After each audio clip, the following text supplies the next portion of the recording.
جب جوانی کو پہنچے یوسف علیہ السلام، ہم نے انہیں قوت فیصلہ دی، انہیں علم دیا، اسی طرح ہم نیکوکار لوگوں کو بدلہ دیتے ہیں۔ جس عورت کے گھر میں تھے یوسف علیہ السلام، انہوں نے ورغلانے کی کوشش کی یوسف علیہ السلام کو، اور اس نے دروازے بند کر لیے اور کہا میرے پاس آؤ، تو یوسف علیہ السلام نے کہا معاذ اللہ، اللہ کی پناہ ہے، وہ میرا رب ہے، اس نے میرا مالک ہے، اس نے میرا ٹھکانہ اچھا کیا ہے، اور ظالم لوگ فلاح نہیں پاتے۔ تو اس کے بعد وہ دونوں دروازے کی طرف بھاگے، پیچھے سے اس عورت نے قمیص پکڑی اور قمیص پھٹ گئی پیچھے سے، اور سامنے سے یوسف علیہ السلام کا جو ہے وہ جو مالک تھا گھر کا اور اس عورت کا جو شوہر تھا وہ سامنے سے دروازے پہ آیا، تو وہ اسی وقت عورت بدل گئی۔ اس نے کہا کہ یہ تو میرے ساتھ برائی کا ارادہ کرتا تھا، اس کو قید کر دینا چاہیے، اس کو سخت سزا دی جانی چاہیے۔ یوسف علیہ السلام نے کہا کہ اس نے مجھے ورغلانے کی کوشش کی ہے، میں تو ایسا نہیں چاہتا تھا۔ تو پھر اس کے گھر میں سے ہی ایک شخص نے گواہی دی کہ اگر قمیض سامنے سے پٹی ہے تو پھر یوسف جھوٹے ہیں، یہ عورت سچی ہے، اگر قمیض پیچھے سے پٹی ہے تو پھر یوسف سچے ہیں اور یہ عورت جھوٹی ہے۔ جب قمیض دیکھی گئی تو پیچھے سے پھٹی ہوئی تھی، جو وہ عزیز مصر تھا، وہ شخص تھا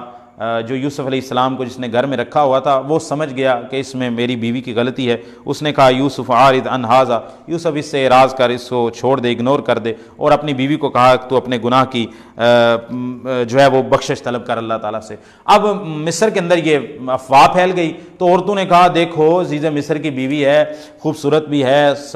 حسب و نسب بھی ہے، جمال بھی ہے، سارا کچھ ہے، تو یہ اپنے غلام کے پیچھے پڑ گئی ہے، اپنے نوکر کے پیچھے، غلام کے پیچھے پڑ گئی ہے۔ تو انہوں نے اس طرح کے جب پراپیگنڈے کیے تو عزیز مصر کی بیوی نے اپنے گھر کے اندر ایک دعوت رکھی، ان تمام عورتوں کو وہاں بلایا، ان کو پیچھے بیٹھنے کے لیے تکیے دے، ہاتھوں کے اندر تیز چھریاں پھیلائیں پھل کاٹنے کے لیے، اور یوسف کو کہا کہ ان کے اوپر نکلو۔ یوسف علیہ السلام وہاں سے نکلے تو جب انہوں نے اس کو دیکھا یوسف علیہ السلام کو، اکبر نہ ہو، انہوں نے ان کو بہت بڑی ذات جانا اور اپنے ہاتھ کاٹ لیے اور قلنا حاشا للہ، پاکی اللہ کے لیے، ما ھذا بشرن، یہ تو کوئی بشر انسان لگتا نہیں، یہ تو کوئی فرشتہ ہے۔ تو یوسف عزیز مصر کی بیوی نے کہا یہی وہ شخص ہے جس کے بارے میں تم مجھے جو ہے ملامت کرتی تھی کہ میں ایک غلام کے پیچھے جو ہے وہ اپنا دل جو ہے وہ میں اس پر فریفتہ ہو گئی ہوں۔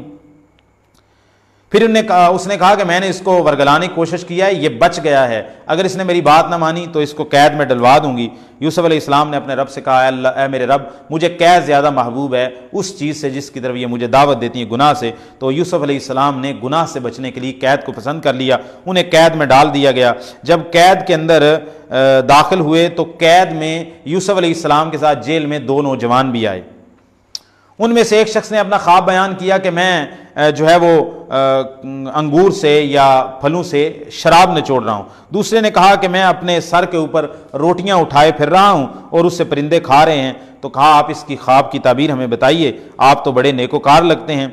یوسف علیہ السلام نے کہا کھانا آنے سے پہلے میں خواب کی تعبیر بتا دوں گا، لیکن یہاں پر یوسف علیہ السلام نے موقع کو غنیمت جانی کہ یہ خود میری طرف آئے ہیں سائل بن کے، یا اپنا سوال لے کے آئے ہیں، تو کیوں نہ میں انہیں نیکی کی اور توحید کی اور اللہ کے دین کی دعوت دوں۔ کہا میں تو اس قوم کو چھوڑ کے آ گیا ہوں جو اللہ اور یوم آخرت پر ایمان نہیں لاتے، اور میں نے ملت اپنے آباء و اجداد ابراہیم، اسحاق اور یعقوب کی ملت کی پیروی کی ہے، اور ہمارے لائق نہیں ہے کہ ہم اللہ کے ساتھ شریک کریں،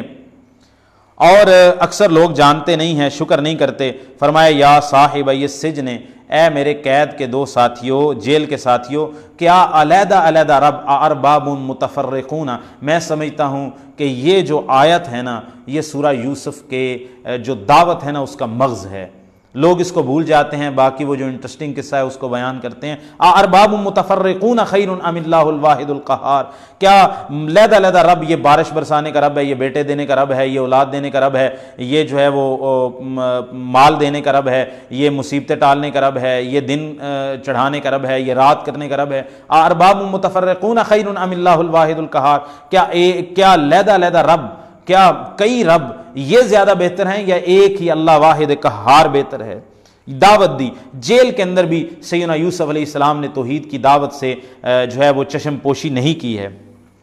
فرمایا جن کی تم عبادت کرتے ہو اللہ کے علاوہ یہ کچھ نام ہیں جو تم اور تمہارے باء و اجداد نے اپنی طرف سے گھڑ دی، اللہ نے اس کی کوئی دلیل نازل نہیں کی۔ بہرحال یوسف علیہ السلام نے اس کے بعد دعوت دینے کے بعد توحید کی، دین کی دعوت دینے کے بعد کہا کہ جس نے کہا تھا میں شراب نچوڑ رہا ہوں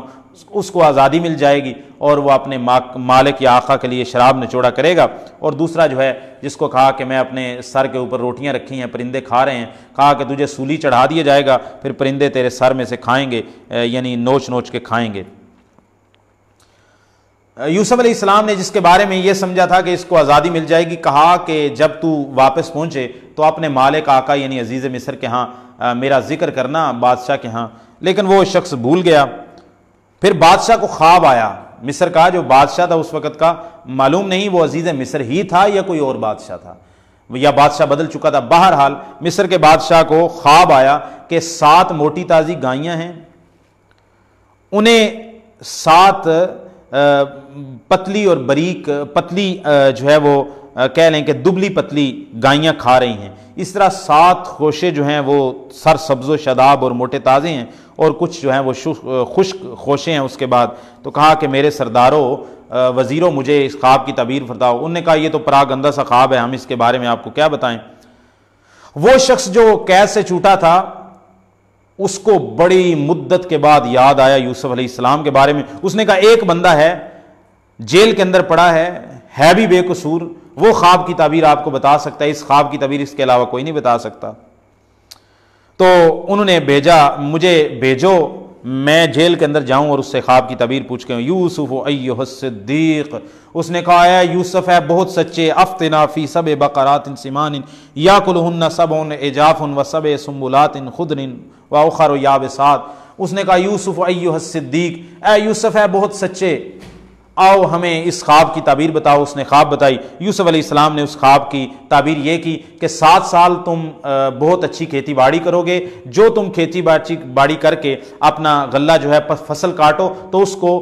بالیوں کے اندر ہی رہنے دو، یعنی دانہ الگ نہ کرو، توڑی الگ نہ کرو، دانہ الگ نہ کرو، اسے رہنے دو، تھوڑا سا جو تم کھا سکتے ہو۔ یہ 7 سال کے بعد 7 سال قحط سالی کے آئیں گے، بالکل بارش نہیں ہوگی، تو یہ جو تم نے 7 سال میں سٹور کر رکھا ہوگا اس کو کھاؤ گے۔ اس کے بعد 1 سال ہوگا جس میں خوب بارش ہوگی اور اس کے اندر خوب لوگ نچوڑیں گے، یعنی بہت پھل ہوں گے اور اس سے لوگ شراب وغیرہ نچوڑیں گے اور اپنے